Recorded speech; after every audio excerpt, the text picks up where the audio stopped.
પ્રદેશ પ્રમુખ Jagdish Vishwakarma press conference કરી રહ્યા છે, સીધા જઈશું ત્યાં. દેશ હવે લાંબા ગાળાની પડતર સમસ્યાઓને દૂર થઈ અને લાંબા ગાળાના ઉકેલના માર્ગ પર એ મજબૂતાઈથી આગળ વધી રહ્યો છે. દિલ્હીના કર્તવ્ય ભવનમાં તૈયાર થયેલા બજેટ 3 કર્તવ્યો ઉપર આપણી સમક્ષ જ્યારે રજૂ થયું ત્યારે એવું ચોક્કસ કહીશ કે આર્થિક વૃદ્ધિને વેગ આપવો, લોકોની અપેક્ષાઓ પૂર્ણ કરવી, તેમને દેશના વિકાસમાં ભાગીદાર બનાવવા, સૌનો સાથ સૌના વિકાસની ફોર્મ્યુલા સાથે સૌને તક ઉપલબ્ધ કરાવી, આ લક્ષ્યાંક રહ્યા છે. આ બજેટ એ દેશની યુવા શક્તિ હોય, નારી શક્તિ, કિસાન શક્તિ, શ્રમિક શક્તિ તેમજ ઉદ્યમી શક્તિને કેન્દ્રમાં રાખતું ને યુવા શક્તિ એ ડ્રીવન બજેટ છે. 53.5 લાખ કરોડના સર્વસ્પર્શી અને સર્વસમાવેશક બજેટમાં મહિલા સશક્તિકરણ, યુવા શક્તિને પ્રોત્સાહન, આરોગ્ય અને medical infrastructure, medical tourism, general infrastructure, logistic and connectivity, સંસ્કૃતિ અને પર્યાવરણીય વારસાની જાળવણી, ઉદ્યોગ અને ટેકનોલોજીમાં આત્મનિર્ભરતા તરફ અગ્રેસરતા, કૃષિ અને ગ્રામ વિકાસ, પશુપાલન, ડેરી, મત્સ્ય ઉદ્યોગ, સ્પોર્ટ્સ, MSME અને સ્ટાર્ટઅપ ઇકોસિસ્ટમ્સ અને એઆઈનો સકારાત્મક ઉપયોગ કઈ રીતે થઈ શકે એ દિશામાં સર્વાંગી બજેટ એ નિર્મલા સીતારામનજીએ એ રજૂ કર્યું છે.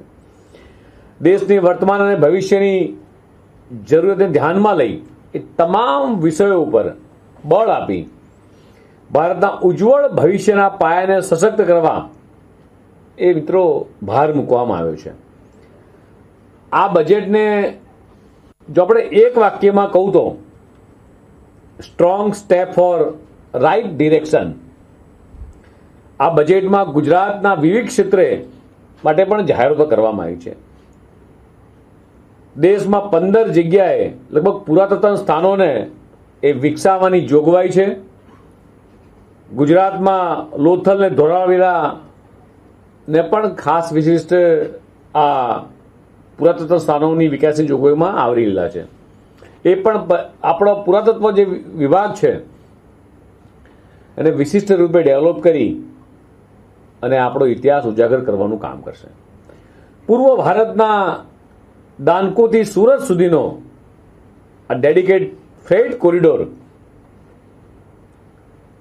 એ પણ ખૂબ મોટું બળ પૂરું પાડશે. જામનગર સ્થિત WHOના ગ્લોબલ મેડિકલ સેન્ટરના અપગ્રેડેશનનો નિર્ણય હોય, મેન્યુફેક્ચરિંગ ક્ષેત્રે ઉદ્યોગોને જે પ્રોત્સાહન જાહેર કરવામાં આવે છે તે પણ ગુજરાતના મેન્યુફેક્ચરિંગ સેક્ટરને બૂસ્ટઅપ કરશે. તેમજ ટેક્સટાઇલ ક્ષેત્રને વધુને વધુ ઉત્તેજન આપવા માટે જાહેર કરવામાં આવેલી 6 જેટલી યોજનાનો લાભ પણ એ રાજ્યના ટેક્સટાઇલ સેક્ટરને પણ મિત્રો મળવાનો છે. ગુજરાત સમગ્ર દેશમાં મ્યુનિસિપલ બોન્ડમાં હંમેશા અગ્રેસર રહ્યું છે. આ બજેટના પણ દેશની તમામ મ્યુનિસિપલ બોન્ડ માટે જાહેર કરાયેલા પ્રોત્સાહન લાભ એ આખા દેશની મ્યુનિસિપલ કોર્પોરેશનને મળશે, સાથે સાથે ગુજરાતની મ્યુનિસિપાલિટીને પણ મળશે. મિત્રો 5 લાખથી વધુ વસ્તીવાળા ટિયર 2 અને ટિયર 3 શહેરોને સિટી ઇકોનોમિક રિઝોન બનાવવા જાહેરાતથી એ રાજ્યના નાના શહેરોને સુગૃહિત વિકાસ મિત્રો વેગવંતો બનવાનો છે. ગિફ્ટ સિટીમાં આવેલ IFSCમાં કંપનીઓ માટે 20 વર્ષ સુધી એ ટેક્સ હોલિડે લંબાવવામાં આવ્યો છે, જેના પરિણામે ગિફ્ટ સિટીમાં એ વૈશ્વિક કંપનીઓનું રોકાણ વધશે અને આ માટે મોટી માત્રામાં રોજગારીની તકો એ સર્જાવાની છે. આપણે જોઈએ છીએ કે ગિફ્ટ સિટીમાં જે રીતે ગિફ્ટ સિટીનો વિકાસ થઈ રહ્યો છે, દેશ વિદેશથી લોકો જે ઇન્વેસ્ટરો આવી રહ્યા છે અને જોબ ઓપોર્ચ્યુનિટી વધી રહી છે, આપણા સૌના માટે મિત્રો ગૌરવની બાબત છે. દેશના 20 આઇકોનિક સ્થળોએ એ ટુરિસ્ટ ગાઈડ તૈયાર કરવાની યોજનાથી ગુજરાતના આઇકોનિક પ્લેસીસમાં પણ એ સ્થાનિક રોજગારીની તકો વધશે અને ટુરિઝમ પણ ખૂબ વ્યાપક એ વધારો થવાનો છે. નારી શક્તિની વાત કરું તો મહિલાઓના સ્વરોજગાર અને ઉદ્યોગ સાહસિકતાને પ્રોત્સાહન આપવા સી માર્ટ્સને સેલ્ફ હેલ્પ એન્ટરપ્રેન્યોર્સ માર્ટ શરૂ કરાશે. મહિલા સ્વસહાય જૂથોને એ વધુ નાણાકીય સહાય અને તાલીમ આપવામાં આવશે. અત્રે ઉલ્લેખનીય છે કે દેશભરમાં 10 કરોડથી વધુ મહિલાઓ એ સ્વસહાય જૂથો સાથે મિત્રો જોડાયેલી છે. આ એક મહિલા સશક્તિકરણનું ખૂબ મોટું પગલું છે મિત્રો. શિક્ષણ અને રોજગાર માટે પણ અન્ય સ્થાને રહેતી મહિલાઓને સુરક્ષા માટે દરેક જિલ્લામાં એ મહિલા હોસ્ટેલ બનાવશે, જે એક અત્યંત એ મહત્વપૂર્ણ પગલું કહી શકાય. ખૂબ મોટું આ પગલું છે મિત્રો. ઓરેન્જ ઇકોનોમી ભારતના AVGC animation, visual effects, gaming and comics ક્ષેત્રને એ પ્રોત્સાહન આપવા માટે અને એક અંદાજ મુજબ 2030 સુધીમાં ભારતના એવીજીસી ક્ષેત્રમાં 20 લાખ કરતાં વધારે પ્રોફેશનલની જરૂરિયાત ઊભી થશે, એવી આ શક્યતાઓ દેખાઈ રહી છે મિત્રો. આ એક ખૂબ મોટી ક્રાંતિ છે મિત્રો. 15,000 માધ્યમિક શાળાઓ અને 500 કોલેજોમાં એક કન્ટેન્ટ ક્રિએટર લેબ્સ એ સ્થાપવાની જાહેરાત કરાઈ છે, જેનાથી યુવાનોને એ ડિજિટલ કે ક્રિએટિવ ક્ષેત્રમાં એ તાલીમ અને રોજગાર માટે એક વિશાળ તક ઊભી થવાની છે.